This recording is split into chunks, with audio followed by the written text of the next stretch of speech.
Israel's government, they're going to meet later today. They could formally approve the first phase of this peace plan for Gaza. Joining us with more this morning is CTV News military expert, retired Major General David Fraser.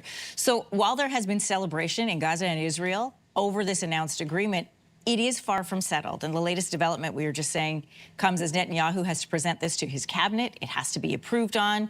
What can we expect as he brings it to them this afternoon?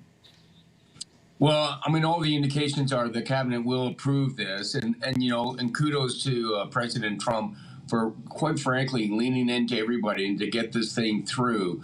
But it is probably the best thing that we've seen in a very long time, that there is a general agreement on the exchange of the hostages and some prisoners, and with the withdrawal of Israel. So we will probably know by later on today what the first phase of this is going to look like.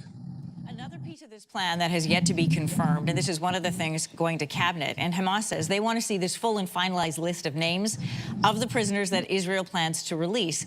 Israel has said there are certain prisoners they are just not willing to let go. Describe the balance that's needed here. Yeah, the Hamas have got a couple of prisoners that they're particularly interested in, and they've been in there for over 20 years, and they really want them out.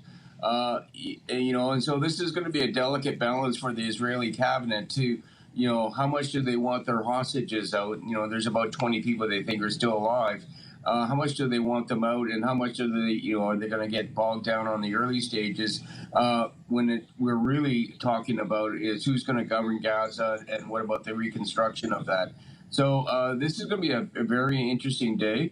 But I mean, there's a lot of hope and a lot of positive momentum that's going on that's going to pressure the Israeli government to say yes.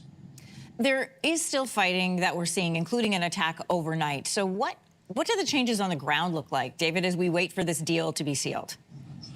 Well, we're going to still see fighting on the ground because, the IDF are still engaged in fighting en masse. But what we're going to see is probably a slowdown of combat operations. Once we get the agreement out of the Israeli government, we'll probably see a stop of operations, and then there will be a lull going on while they figure out how to do the exchange, probably with the Red Cross. And then after that, we'll probably start seeing the Israelis to disengage and move back from where the current lines are.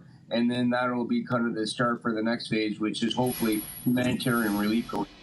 Well, aid agencies are the most hopeful that the supplies that have been held back for months can finally move forward. When is the soonest that we could see this happen? Probably in a couple of days. I mean, right now, what we're probably going to see is just the lining up of all that aid and having it get ready. There will be a lot of work behind the scenes, so working with the Israelis to find out what routes they can get in.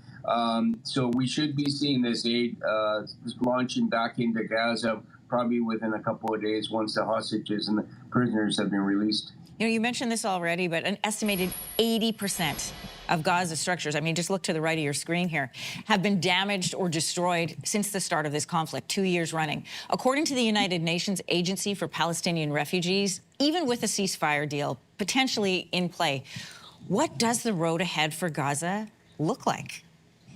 It's going to be measured in decades. First of all, we've got to get food into the people, and then after that, we've got to clean up the rubble. We're going to start rebuilding their houses and their infrastructure, and that's where the international community, including Canada, is going to play a big role in donating money and materials to start the long process of rebuilding Gaza. And that also is going to be a function of who's going to govern Gaza, what's going to happen with the Israelis, and where are they going to be positioned. So there's a lot of questions here, but there's a big role for Canada and the international community to help bring normalcy back to this region. Beginning of the week, President Trump said he wanted this deal done by Friday. It looks like, I mean, there's the announcement that's come out today, still some details to be ratified, but give us the timeline, David. When can we expect for things to start moving? He had wanted Friday. It looks like it may go past the weekend. Yeah, I mean, again, we've got to give kudos to Trump because, I mean, he really laid into both sides to push this thing through, and he really just bullied his way through and just to kind of make the announcement. So, and that's good. And so, ideally, he'd like to see it done by Friday because he's still hoping for the Nobel Peace Prize. But we're probably looking at the weekend before we'll see something actually materialize and probably, Saturday, Sunday, Monday is when the hostages could potentially be released. CTV News military expert, retired Major General David Fraser, thanks for coming on this morning. Anne-Marie, thank you. If you like that video, make sure to subscribe to the Your Morning YouTube feed, where you can find all kinds of new content posted every weekday morning.